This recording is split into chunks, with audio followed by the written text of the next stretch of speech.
Gwich Akara. Welcome back to the Morrigan Academy podcast, where we explore the myths, magic, and mysteries of Ireland's great battle goddess. I'm Lora O'Brien. I have a master's in Irish history and have been a dedicated priest of the Morrigan for over 2 decades here in County Waterford in Ireland.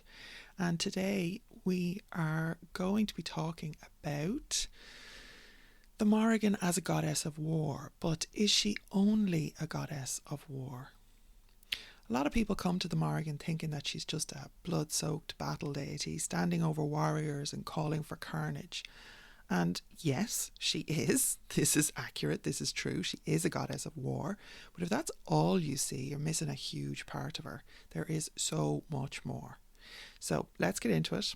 What else does the Morrigan rule over, and how can understanding her full range of power help us to connect with her today? So first we're going to look at the Morrigan as a goddess of sovereignty. This is one of the biggest roles the Morrigan plays in Irish mythology, and of course it isn't just about war. In the Irish tradition, sovereignty isn't just ruling a kingdom, it's about rightful leadership, the balance of power and the health of the land itself.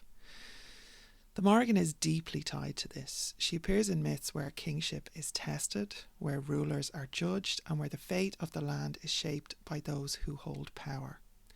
Brilliant example of this is Cathmachira, the second battle of Mythura, which is the great battle between the Tuatha Dé Danann and the Fomorians.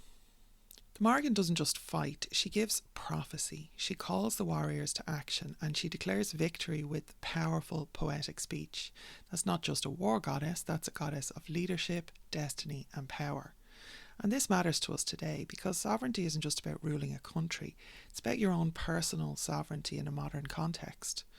Owning your power, making decisions that honour your values, taking responsibility for your own path, putting yourself in alignment with you, with the people that you're in a relationship with, everybody around you, with the land itself, right? So the Morrigan challenges us to step up, to claim our own authority, and to stop looking to others to save us. Next up is the Morrigan as a goddess of prophecy and fate. She is a goddess of prophecy. She doesn't just participate in war, she foresees its outcome. She shapes fate and she speaks truth, whether people want to hear it or not. We see this in the Tombo Cúilne, the cattle raid of Cooley, where she prophesies the downfall of warriors. She warns Cuchulainn of his doom, and when he refuses her, he seals his fate, because he's not just refusing her aid, he is refusing alignment and right relationship with the sovereignty of the land. This is another reason that the Morrigan isn't just about war, she's about wisdom, the kind that comes from knowing what's ahead and preparing for it. This is fis in Old Irish, a knowing or a wisdom. In our own lives, this can mean learning to listen to our instincts, to our dreams, to the signs around us. It can mean recognising patterns and making choices that lead us towards something greater. And, sometimes it's hard work, but when you can see the future, when you can vision out what is going to happen or what you want to happen, then things get a little bit easier.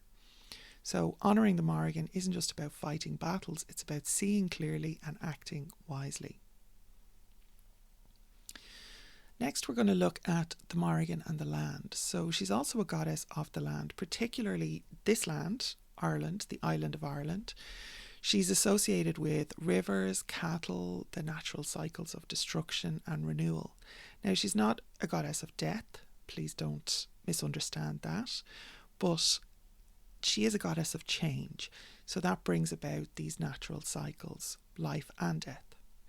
One of her names, Anan or Anu, links her to the earth, to the bounty of the land, through the Paps of Anu in County Kerry, which are 2 hills named for her, and they are tied to abundance and nourishment. But the Morrigan is not just your average fertility goddess.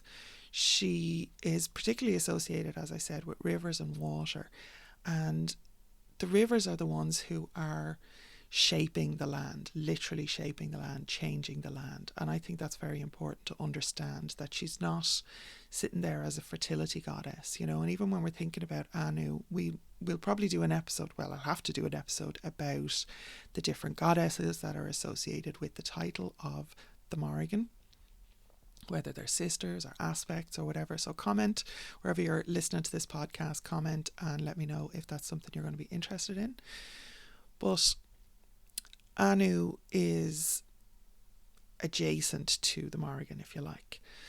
So why does all of this matter, though? Because war and sovereignty are not just about people, they're about the health of the land itself.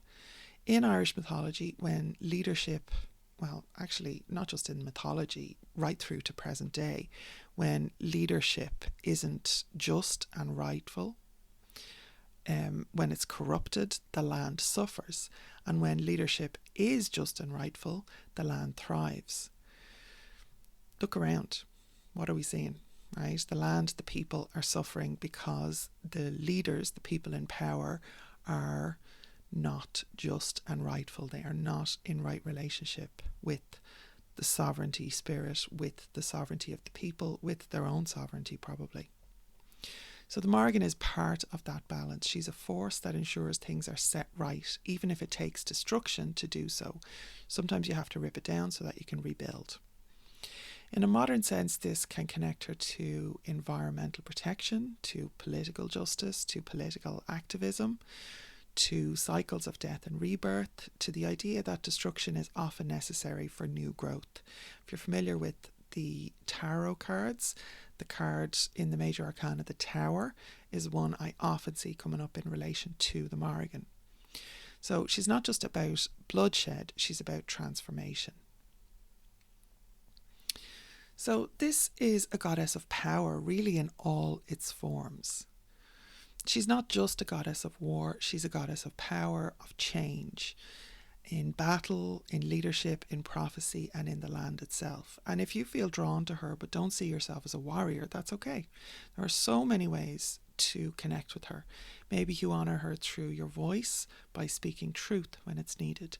Maybe you honour her through action, by standing up for what's right. Maybe you honour her by tending to the land and recognising the balance between destruction and renewal. Morrigan isn't one-dimensional. She's a very complex entity, complex deity. She is challenge, change, sovereignty, fate, and transformation. And when you step into your own power in any way, you are walking her path. You are walking in alignment with the Morrigan.